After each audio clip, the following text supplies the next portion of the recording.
How's it going, everybody? DeltaRay's back, and quickly, I just wanted to make a disclaimer. These are my personal opinions on these builds. These are my personal opinions on, in general, what I think of each of these builds, and just in general, the gadget pairs that have been suggested by you guys in the comment section. Do not take everything to heart. These are my personal opinions. Hopefully, these can help you, though, and help everyone to fully understand why some builds are bad, why some builds don't make sense, or why, in general, some builds just fall short of something such as the meta builds. Anyways, I just want to say this right now. If this video gets 200 likes, I will make a follow-up to this video with more build suggestions from you guys for builds to debunk, builds to improve, or in general builds to talk about. Without further ado, let's talk about the first thing, and that is a comment from DeltaRay. DeltaRay specifically asked, can you debunk why the evolution gadgets with Hyper Ring Engine is really bad and why it's a wasted slot? So, to kind of go over this quickly, Hyper Ring Engine, when paired with a evolution gadget, what does it really provide? So, you have permanent temporary stats that you can get super early on very quickly as long as you know what you're doing, with a build that is centered around maintaining not only max rings, but getting to max stats as soon as possible. Where does ring evolution fit here? Where does a collision evolution or item hit evolution? Where do these evolutions even fit? They don't fit anywhere. So let's talk about this. Let's take one of the evolutions and put it in the 130 slot. If we put one of the evolutions in the 130 slot, we lose 7 top speed because we don't have max rings anymore. We can't maintain it. So that's terrible. Let's take it over Perfect Charge Bounty. Let's throw an evolution here, and let's throw like Slipstream Bounty in. Here's the problem with that. If we do that, the evolution's permanent stats never get utilized because you get all the stats from Hyper Ring Engine just from collecting rings, and then where do the permanent stats go? They go nowhere. Remember, every stat in the game caps at 100 besides boost that caps at 88. Those permanent stats won't benefit you. Even on a build like this with an E-gear, I'm already going to have max boost. What's the point of using an evolution when Hyper Ring Engine's going to max everything else out and it doesn't really matter? In this scenario, I would need 61 rings to max out all my stats in general. And let's put that with the evolutions. So that means with item hit evolution, I would have to hit Rainbow. With collision evolution, I'd have to hit Rainbow. You get what I mean? And hitting Rainbow with all these evolutions is very hard to do unless you have a very specific build tailored around trying to max them out very quickly. Even in the scenario that you can max the permanent stats out much quicker than you can with Hyper Ring Engine, you're still not going to overcome the fact that Hyper Ring Engine's flat speed is just +4 and the evolutions get nothing for flat speed, and those permanent stats basically get wasted because Hyper Ring Engine in general is, if you want to think about it in a stat way, +80 speed stat faster. But again, you can't really substitute any of these gadgets out for Hyper Ring Engine to put an evolution on because you either lose 7 top speed, you lose the best ring generation in the game and the most consistent ring generation in the game for something that's significantly worse, such as Slipstream Bounty. On its own, you are fully reliant on staying in Slipstream permanently, and if you fall out of Slipstream, you're kind of dead in the water. And then Quick Charge 2 is literally the most omnipresent gadget in the game. It's literally on every build in some variety, and in general, it charges your drift so quick, and it makes flight sections so much more bearable. There's so many things going into this that evolutions not only can't fit, but they get wasted because Hyper Ring Engine, again, at 61 rings, which is super easy for people to get to, especially with a little bit of practice, this doesn't take any time at all. You know what? Just to show this off as to how quick that your evolution gadget gets completely wasted, let's go into Race Park. From the start of Race Park, let's talk about this. I need 61 rings to max my stats out. I get +20 at the start, so that means I only need 41 rings minimum to max my stats, so the evolutions become completely invalidated. Keep in mind, Mystic Jungle has no starting ring spots going on the right path. Let's just see how fast in Mystic I can get to 61.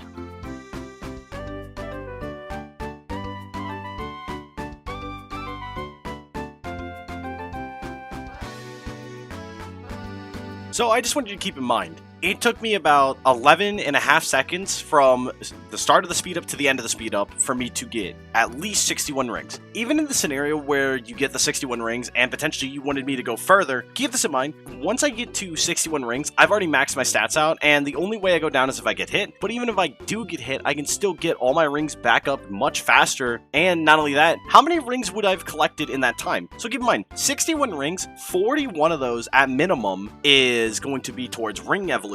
On top of the fact, however many I've lost in the 20 seconds. So every second I lose a ring, so I lost about 20 something rings on top of whatever bumps and things of that nature. So I would have gotten +8 stats in the same time that I would have gotten maxed out stats. And let me just be clear, I'll be extra generous. Let's compare the other 3 evolutions: item hit, damage, and even collision evolution. I would have to get a God Nado or bomb to hit people 5 times. I would have to get hit myself 5 times on lap 1, or I would have to bump people 30 times on lap 1. Even in those scenarios, you would barely see any tangible benefit when you, instead of just running the Hyper Ring Engine 130 Quick Charge 2 and Perfect Charge Bounty build, because with that build specifically, you would have not only overcapped your stats by the point you've gotten to those many hits, or taken that many hits, or even in general bumped that many people, but you'd also have a pool of rings going into the next lap, and you could literally bag or you could front run. Even on the last lap, when you get hit, all those plus 60 permanent stats, or however many stats you have from your evolutions, would not have any tangible benefit. You don't get flat speed from the evolutions, you get nothing. Legitimately, it makes no sense why getting any of the permanent stats matters, because remember, every stat in the game caps at 100 besides boost, and boost caps at 88. There is no confirmed evidence at all that stats overcap to where you can get 200 in every stat or anything of that nature. It's been proven time and time again by the modding community that all the stats cap at 100 and the stats cap at 88. You know what? I'll throw an image on screen just to show this, so that way you guys understand this. And again, do not throw an evolution with Hyper Ring Engine. You are wasting your slot, and you're wasting your time, and you're making your build significantly more inconsistent, and you're giving up something that is extremely important to allow you to win more often.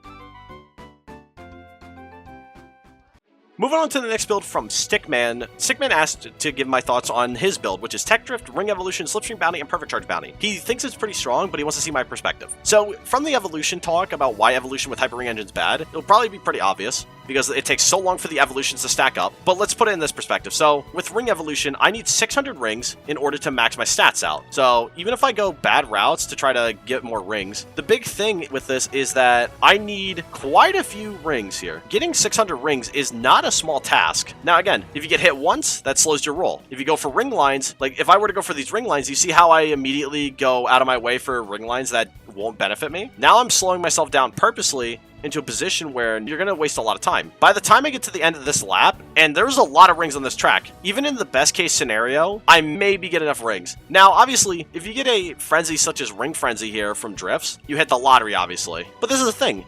You're banking on this every race so that we can max your rings out by the end of this lap, which doesn't really happen. Like, this is not a frenzy you see all the time. Like, even in the scenario you see this all the time and you max your stats out, you're kind of still behind Hyper Ring Engine builds, because remember, Hyper Ring Engine builds already have max stats well before you do and get significantly more value. So even with this build, and even with a frenzy that's specifically tailor-made for this, keep this in mind, I'm still not Rainbow. And again, I'm very bad with Tech Drift, so Stickman probably by the time this lap 3 occurs, he would have already gotten to potentially Rainbow. Like, see, I get to Rainbow halfway through lap 3. Stickman would have probably gotten it immediately in this lap. But again, this is a problem with the evolution gadgets in general. The evolutions just take so incredibly long to get online that they're just not worth it. Now, in my opinion, obviously the easiest way to buff this build, in my opinion, if you really want my honest thought, I think genuinely I would personally drop Ring Evolution and Slipstream Bounty, because I think they don't do anything in this build. I think Slipstream Bounty has no value here, and I think Ring Evolution is just slotted in because the evolution gadgets are really fun. I don't blame you. I think personally, if you want to find more value and you want to have more consistent value, you probably just slot in like Quick Charge 2 and 3. This build's very fun. It's probably like a B tier build. I wouldn't say it's amazing, but you're going to be very reliant on items more than you're going to be reliant on your own driving skill, because it takes so long to get the evolutions stacked up. And again, I did play this poorly, and I don't know how to play Tech Drift, but this build just, it's utilizing a gadget that is very suboptimal and it's very outclassed. Is it very fun? Yes, but in terms of actually getting a lot of value and making this build be strong, it is not that strong, unfortunately, especially when in the previous test I showed that I was able to get Hyper Ring Engine to not only max stats on my vehicle very quickly, but even by taking bad lines and playing poorly, I was able to do it without any issue. I'm very sorry, Stickman. This build is very fun. I really enjoy it, but this build is not good in the terms of actually being competitive. It's a very fun build, though. I will say that. In World Match, this build is perfectly fine. There's nothing wrong with this build in like Festival or World Match, but online in like competitive lobbies, yeah, you're gonna struggle quite a lot. Next, let's move on to another build. Wait, after Stickman's build, I really enjoyed it. Let's move on to the next build, and this is one that a lot of people really hate. So, people have been complaining about this build, and Eliwood specifically asked me to debunk this build. Any build with Monster Truck Starter and Damage Evolution, well, Item Hit Evolution specifically. So, why does this build suck? Why should I debunk this? Well, a lot of players are going to be quick to tell and be like, well, no, this build's good. This build's good, guys. This build's great. Zen used it. Listen, this is going to be no shade to Zen. I love Zen. That guy he's a G. This build is very fun, but in terms of being viable, it is fucking terrible. I understand Zen made a super fun build. It's really funny, but this build is terrible. There's nothing about this build that is viable in the slightest. So let's put it this way. Let's just put best case scenario. You start Monster Truck Starter. You hit all 11 players. You max your rings out immediately, and you max your stats out immediately. All right? What do you do now? What do you do? In the scenario that you do that, what do you do? So you give yourself a front run lead that isn't extremely far, and at lap 1. Oh, so you got a front run at lap 1.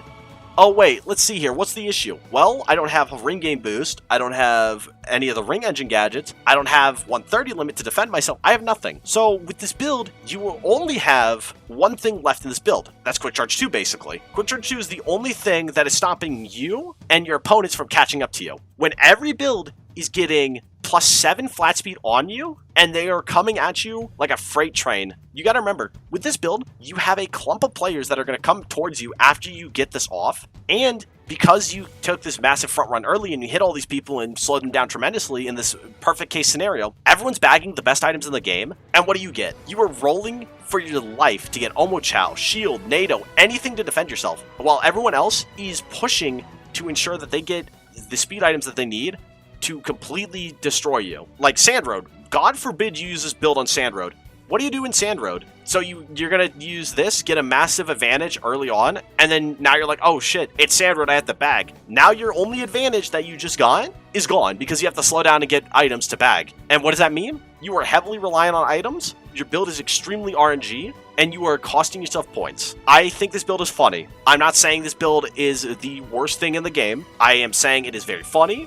It's fun, but in terms of viability, this build is F tier. This build, I kid you not, I could literally give someone with this build a 10-second lead after hitting me, and I would still catch up to them with this build. That is just how much raw speed this build has. I will catch up to them before lap 3 even ends, and on top of that, I would have much better items and be in a much better position than they would. There's just no world this build is viable, and it's not good at all. Listen, if you want to run it, go ahead and run what you like. Again, if you want to have fun, go ahead. But if you think this build's good, you got to get that out of your head. This build is terrible. It is not good at all. It is not worth running unless you're trying to have fun. Next, going into another build from Bunny the Mashuppers. So, Bunny the Mashuppers build is Ring Engine, Quick Charge Level 2, Slipstream Bounty, Whisk Chance Up, and Perfect Charge Bounty. So, here's the big thing with this build, and I want to talk about this right away. This build is really bad. So there's a lot of things going against you with this build, Mashuppers, that is not good. Whisk Chance Up is actually fine if you want to use this. This is okay. This is not the end of the world if you want to use it. You can get away with this. The problem is Slipstream Bounty. This is a terrible build because Slipstream Bounty is really bad. What is Slipstream Bounty really doing in this build? Because even with the fact that you're maintaining 100 rings, you're very reliant on slipstreaming. What if you fall out of slipstream? Now you can never maintain that 100th ring for long periods of time, even with Perfect Charge Bounty, so that means you are constantly falling in and out of the +7 speed state very quickly, whereas something with like 130 limit would immediately keep you at that +7 speed limit. So I'm going to run 2 tests, and I'll just do this in time trial, and I will get to 100 rings, and I will just drive in a straight line, and we will compare these 2 builds, so that way you can see what I mean. Now, starting both these tests with the 130 versus the Slipstream Bounty base build, as you'll notice, I tried to start these tests at the exact same time, and I did, and you notice immediately with the 130 build, because I'm maintaining that +7 flat speed, you notice that I'm already going off to the races and having a much bigger advantage than on the left side, where I don't have 130. This is, again, why I preface so much and why I explain so in depth why the +7 flat speed from having that last ring is so incredibly important. You cannot maintain it with the Slipstream Bounty base build unless you're permanently in Slipstream, and even if you are, you're eventually going to have to fall out of Slipstream. You can't permanently hold it, whereas with 130 limit, I'm able to permanently hold that last ring, which again, because I'm able to permanently hold that and I'm not restricted to any kind of condition, I can hold this throughout the entire time trial and save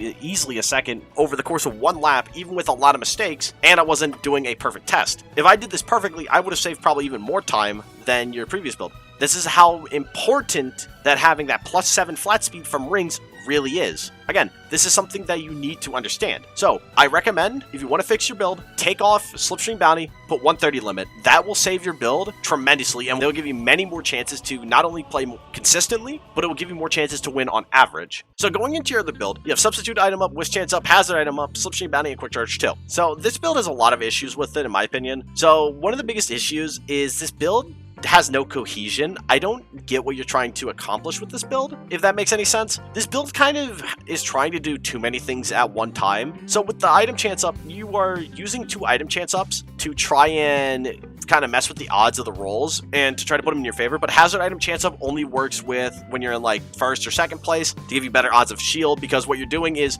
you're rolling your hazards first, and then you're going for your defensive items afterwards. Wisp Chance Up is nice if you're trying to bag, but this is only a very small marginal difference. I don't really think Wisp Chance Up is that good. Like, again, if you want to use it, perfectly fine. I don't find it to be a good gadget personally. Slipstream Bounty on its own is not terrible. I legitimately think if you want to fix this build, drop both item chances where you're affecting the odds and run ring game boost and just run this kind of build. This build is going to still be reliant on slipstream just like your past build is, but you get a lot of speed for the slipstream and you can hold items more consistently because you're going to be using slipstream more often. And you still have a quick charge in here so that way you can still get your drifts off pretty consistently. I think trying to use using too many gadgets that mess with the item odds is really bad. Now, if you do want to use the gadgets with item odd chance changes, there is some other builds. I would say you have to take out substitute item for that reason. I think dropping substitute item for a different gadget, because I don't think hazard item chance up is the correct call. I think giant iron spike is better. This is definitely a better gadget because you can roll spike ball and first more often, and it becomes a much better defensive item. You can use it way easier to defend yourself, and if you wanted to throw it forward to try to hit someone, you can do that as well, which is really funny. On top of that, you can now add in a new slot gadget. So like, let's say you wanted to run quick charge 3, you get through quick charge 3. If you wanted to have more ring generation and you wanted to be able to, which this is going to be bad ring generation, but it's going to be better for proccing ring game boost, you can run dash panel mini, but this gives it more cohesion where you have a core concept of speed generation. You have some decent ring generation with slipstream bounty, extra ring generation to get more speed off ring game boost, and then you have a drift gadget, and then you have your little fun gadget here. This gives you more consistency, but even with this, keep in mind, any item altering gadgets do affect you in general, so do keep that in mind. But if you want to have a higher chance of having more consistent shield rolls and you want to just get as many spike balls as you can, this is probably your gadget, especially if you're front running or you're staying within the front of the pack. This build with a power card can actually do that for you. Otherwise, maybe drop giant iron spike, just run wisp chance up and run this kind of build, so that way you can stay in the front, but you can also bag and play for those wisps second, third, fourth, and fifth place. Those are my suggestions personally. Hopefully those help you out, and let's go into the next build. Buifire has a specific build they want me to debunk. So the build they suggested is substitute item, summon item, slipstream bounty, and ring gain mini boost. So this build is kind of like a general defensive build, is from the looks of it. I don't think you're wanting me to talk about it as in like debunking it. Well, I guess you did say you want to debunk it. So let's talk about this build. So there's a lot of issues with your build. This build is very bad. One, your speed generation is really bad. Ring gain mini boost only gives you +7 speed for every ring, only for about a half a second, roughly, somewhere in that range. So it's actually pretty bad for that reason on its own. This is not a good gadget to run by itself. Substitute item is a good gadget. I really love this gadget. I think it's solid. Summon item box is kind of where you're getting cooked. You need 40 rings to get an item. You're not going to get consistently 40 rings. So with slipstream bounty, you get 1 ring every half second of slipstream. That means to get a summon item with just slipstream bounty alone, you need to be in slipstream for 20 seconds. And 20 seconds is a very long ask for, especially if the packs are split and you fall out of slipstream. You have, where's your ring generation? You have no ring generation with this build at all outside slipstream bounty. So if you fall out of slipstream, you're cooked. You have no way to get summon items, and then you're forced to take inoptimal lines, which is really bad, which loses you a ton of time. Here's my suggestion. This is how I'd fix it. Let's just, in general, drop the summon item. I think summon item is your biggest issue here, and it's actually putting a hamper on your build, and put ring gain boost in here. If you don't want to have any drifting gadgets, from the looks of it, you didn't want any. Let's do a little bit of a difference here. So you can run ring gain boost, slipstream bounty, and substitute item. From here, you can change what your last ring gain is. You can do mini ring thief if you're wanting to constantly stay in slipstream with people. You can run dash panel mini bounty if you want to have more consistency on your own. And in general, if you want to make your drift charges feel a little bit better, quick charge 2, always a good option. This is actually not a terrible build. I like this build personally. I think it's fun. But I think summon item is your biggest issue because you have no way to consistently get it. And if you do have ways to consistently get it, you have to take inoptimal lines to go for rings, which is a lot slower, which means your build is much more reliant on RNGing good items, which is not how you should be really approaching the game. You shouldn't be trying to RNG constantly. Trying to win off RNG will lead you to losing consistently or winning consistently in very bell curve-like ways. What I mean by that is, on one side, you will win your races in the super lucky ways where you're constantly rolling exactly what you need, and in others you'll be losing because you can't roll anything, and you have no way to consistently get yourself in position to use your items perfectly, so you're gonna have to use a lot of your items inoptimally, which is not good. So with this kind of build here, this is more optimal because you still have ring gain boost with slipstream, so you keep that identity of slipstreaming, but you're allowed to use a drifting gadget, or you can just use another form of ring gain, so that way you can constantly have rings and max out to 100 rings whenever you want, and keep utilizing what your playstyle really is, and you still get value off substitute item because you don't have to worry about your substitute item actually losing value Again, summon item's nice. If you wanted to use summon item with substitute item, it would be best with like perfect charge bounty and like a quick charge, but the problem is that's way too many slots. That's, I believe, 7 slots of value, and you can't even fit perfect charge bounty in it. So I think if you're going to use summon item, you have to drop substitute item. Now, best case scenario, if you wanted to use this, if you really wanted to use summon item box and you really wanted to use substitute item and you really, and I mean really wanted to use these, it's hard to say what to do. There really isn't a good way to go about this, because any like route planner, you can never get this consistently because you have no speed in drift gen. Starting bounty boost is a terrible slot. This is absolutely bad. Air Trick doesn't get a lot of value. Item Hit doesn't really help you in this build because the way you're using items is more defensive. I think Summon Item Box is your problem, and I think it constricts your build way too heavily. I would just drop Summon Item Box and work around using Ring Game Boost with Substitute Item and utilize Ring Game Boost with Slipstream Bounty, Ring Thief Mini, or even Dash Panel Mini. That'll make your build a lot more consistent, make it better. And to go over, I believe you said in your comment, let me quickly check. You did say you wanted Speed Character as Speed Vehicle. So with this, yeah, this build doesn't work with Speed Character, Speed Vehicle. If you want to make Substitute Item work and you really want to use substitute item, I highly suggest running this with a power vehicle setup. You can run this with a power car with a speed character. So let's say your favorite speed character is, how about, we'll just say Sonic. Sonic's always a general good character. The problem with speed vehicle builds is you have very low boost. Your highest boost you're going to get with even the best speed characters. So if we do this with 37, even with the best speed characters, like say Red, who has 10 boost, or Proto Man, who has 10 boost, you're only going to be putting yourself at a net positive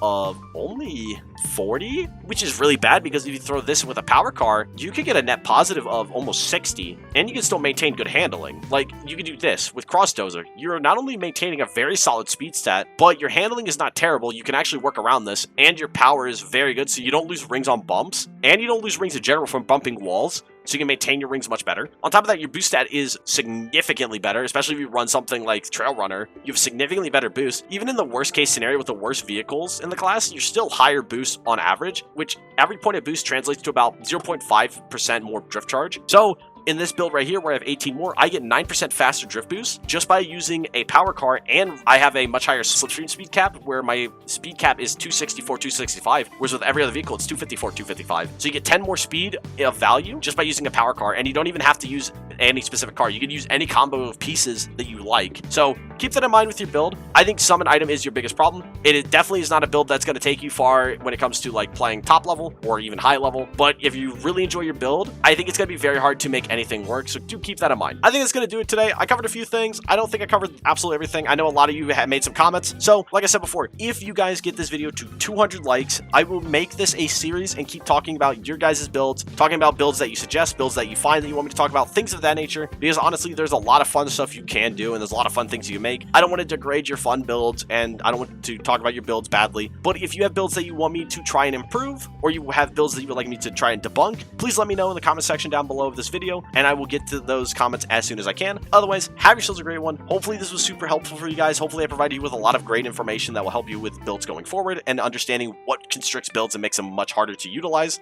Otherwise, that's all I got for you guys today. Have yourselves a great one. I'll catch you in the next video.